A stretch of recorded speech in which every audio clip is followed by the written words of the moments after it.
Ms. Lerner, I note that you have not provided a written testimony for the committee. Do you wish to make an opening statement? Yes, sir, I do. Oops. Please proceed.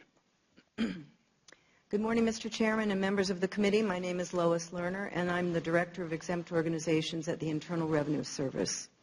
I have been a government employee for over 34 years. I initially practiced law at the Department of Justice and later at the Federal Election Commission. In 2001, I moved to the IRS to work in the Exempt Organizations Office. And in 2006, I was promoted to be the director of that office. Exempt Organizations oversees about 1.6 million tax-exempt organizations and processes over 60,000 applications for tax exemption every year.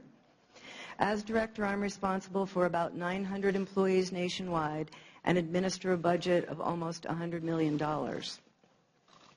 My professional career has been devoted to fulfilling responsibilities of the agencies for which I have worked, and I am very proud of the work that I have done in government.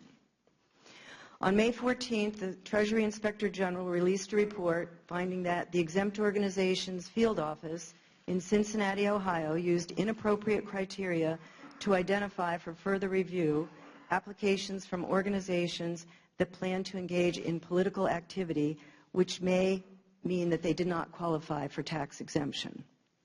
On that same day, the Department of Justice launched an investigation into the matters described in the Inspector General's report. In addition, members of this committee have accused me of providing false information when I responded to questions about the IRS processing of applications for tax exemption. I have not done anything wrong. I have not broken any laws.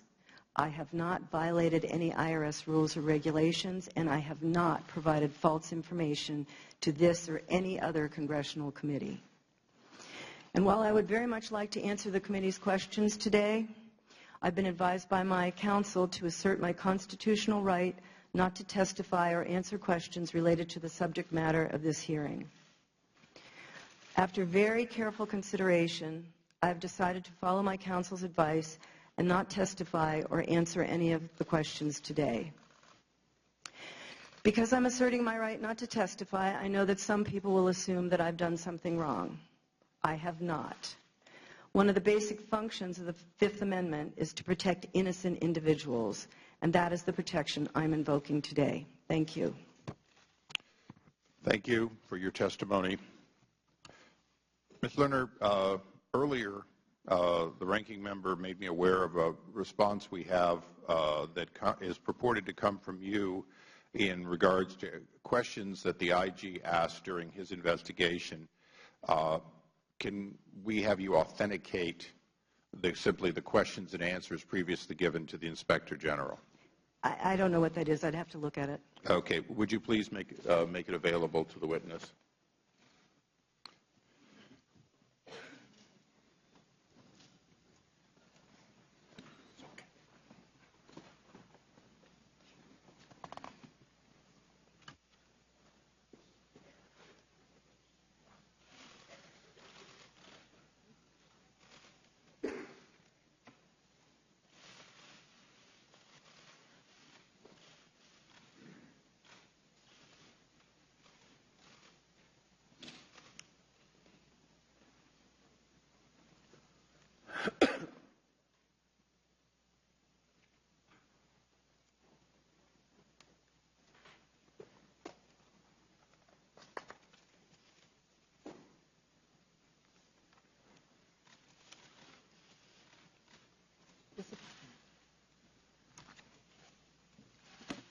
This appears to be my response. So it's your testimony that, as far as your recollection, that is your response? That's correct. Ms. Lerner, the topic of today's hearing is the IRS improper targeting of certain groups for additional scrutiny regarding their application for tax-exempt status. As Director of Exempt Organizations of the Tax-Exempt and Government Entities Division of the IRS, you are uniquely positioned to provide testimony to help this committee better understand how and why the IRS targeted these groups. To that end, I must ask you to reconsider, particularly in light of the fact that you have given not once but twice, testimony before this committee under oath this morning. You have made an opening statement in which you made assertions of your innocence, assertions you did nothing wrong, assertions you broke no laws or rules. Additionally, you have authenticated earlier answers to the IG.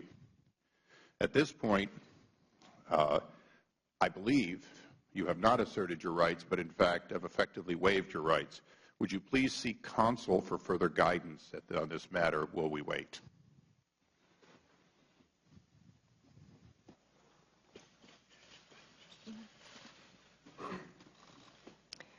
I will not answer any questions or testify about the subject matter of this committee's meeting. We will take your refusal as a refusal to testify. The witness and counsel are dismissed.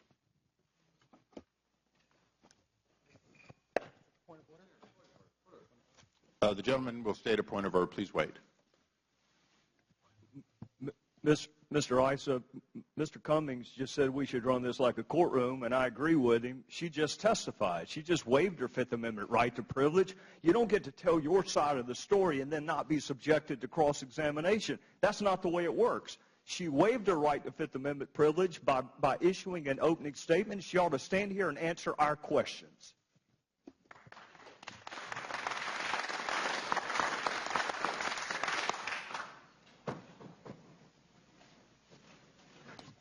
Mr. Chairman. Mr. Cummings. First of all, with all respect for my good friend, Mr. Gowdy, I said I'd like to see it run like a federal court. Unfortunately, this is not a federal court, and she does have a right, and I think, and we have to adhere to that. Thank you. We'll pause for a moment.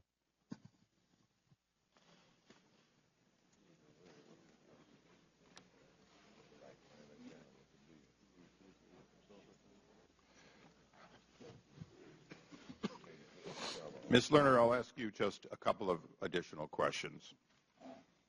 Is it possible that we could narrow the scope of questions and that there are some areas that you would be able to answer any questions on here today? I will not answer any questions or testify today. Ms. Lerner, would you be willing to answer questions specifically related to the earlier statements made under oath before this committee? I decline to answer that question for the reasons I've already given. For this reason, I have no choice but to excuse the witness, subject to recall after we seek specific counsel on the questions of whether or not the constitutional right of the Fifth Amendment has been properly waived. Notwithstanding that, and consultation with the Department of Justice as to whether or not limited or use immunity could be negotiated, the witness and counsel are dismissed. The clerk will please rearrange the seating.